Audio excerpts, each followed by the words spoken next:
Chapter 1.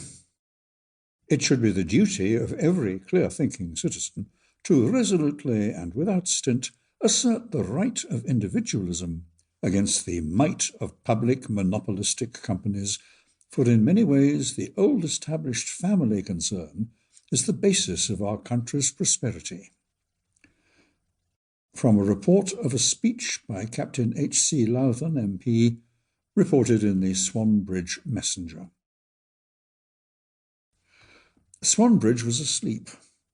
The shops showed blind faces, the newspaper placards were full with the proclamation of news already 12 hours old, and about the pavements and gutters lay burnt matchsticks, crumpled cigarette cartons, and bent omnibus tickets.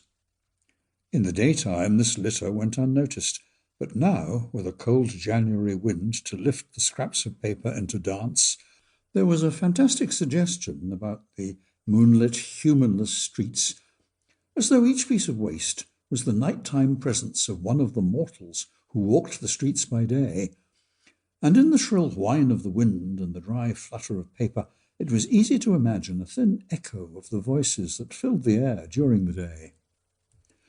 Over Swanbridge, the four-faced clock tower of the town hall was poised, each of its fatherly moons watching a different district of the town, and throwing a robust challenge to the true planet which, sailing high against the racing clouds, was dying quickly into its last quarter. One face looked towards the east, where the steeple of St. Dunstan's Church glimmered like steel in the moonlight against the dark yew trees that moved uneasily in the wind.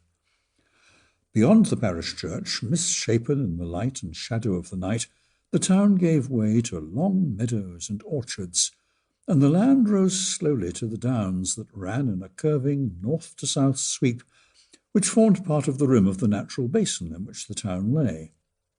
In the south, the main street, with its ribbing of smaller streets and lanes, dropped sharply towards the River Troon. Directly above the town side of the river there were no houses, and the meadows, whose winterly flooding had stopped any building on them, were given over to allotments that suffered little by the floods, and gained each year a layer of alluvial deposit that made vegetables and flowers flourish with the coming of spring and summer.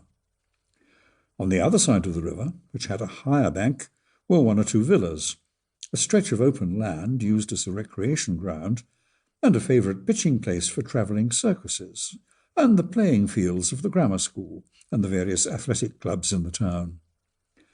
To the west, the town stretched away past the hospital, the railway station, and the locomotive yards, in row after row of houses, some new, some old, and most ugly, until it thinned and trickled into orchards, wheat fields, and twisting country lanes.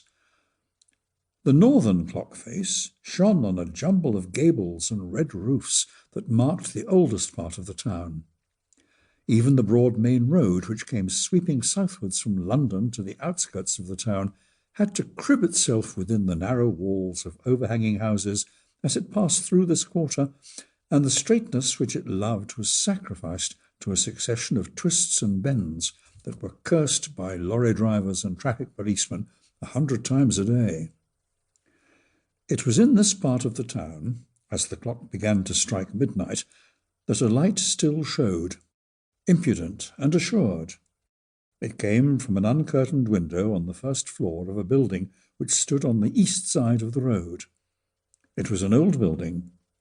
The first floor overhung the ground floor by some feet, like a frowning forehead, and in the centre, below the forehead, was a wide doorway supported by two carved posts.